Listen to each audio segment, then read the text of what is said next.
Quiet on the set.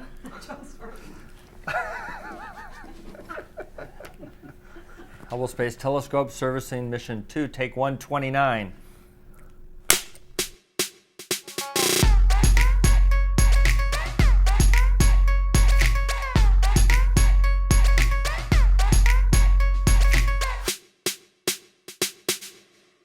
Hello, I'm John Grunsfeld, NASA astronaut. Hello, I'm Russ Werneth. I was the EVA manager for Hubble Space Telescope servicing missions. And extravehicular activity, or EVA, is a long way of saying spacewalk. And I had the pleasure of doing 8 spacewalks on the Hubble Space Telescope. That's why I'm wearing these spacewalking gloves. We noticed that. And of course in space it's a vacuum, so I had to wear a spacesuit so that I had oxygen to breathe, and these gloves. Now the spacesuit was pressurized to about 1/3 of the atmosphere's pressure from Earth, 4.2 psi, and that means that I was like in a balloon, and that balloon being pressurized means it was hard to move. So it made tools hard to use too. So we had to consider that when we were engineering the tools used by the astronauts. They had to be unique tools, and that's one of the requirements, that it work with the suit with those gloves. Yep. Now in 1997, a team of astronauts went up to the Hubble Space Telescope on the servicing mission 2.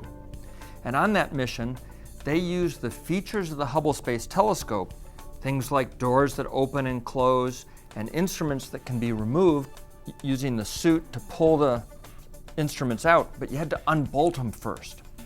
Now they put in 2 new scientific instruments, and these are the super duper cameras that allow us to observe the universe, but they needed those special tools.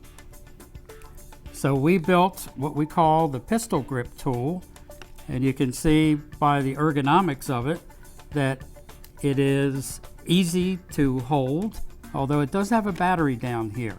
It doesn't weigh anything in space, but it has some mass to it.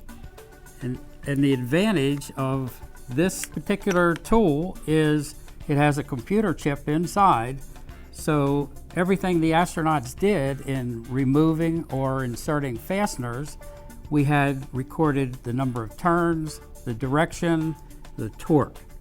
So we knew exactly what was used when that fastener was put in or taken out.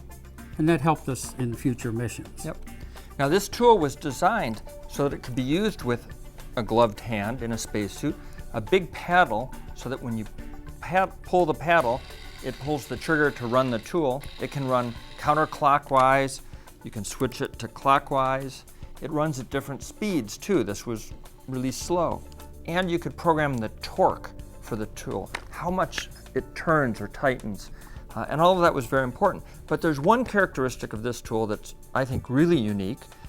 It was flown for the first time on that second servicing mission. Now virtually every mission in space uses this tool when they're doing spacewalks. But who designed this tool? Well, the primary designer here at Goddard Space Flight Center was Paul Richards. And Paul actually did something quite neat.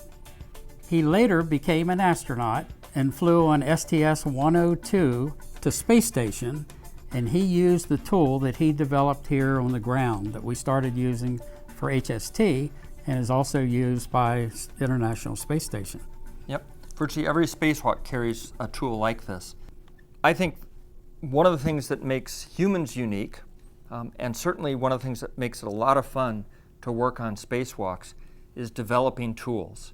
You know, there are other animals that use tools, but nobody in the animal kingdom ever came up with anything like this. Thanks for the great tool, Russ. Thanks for using the great tool, John.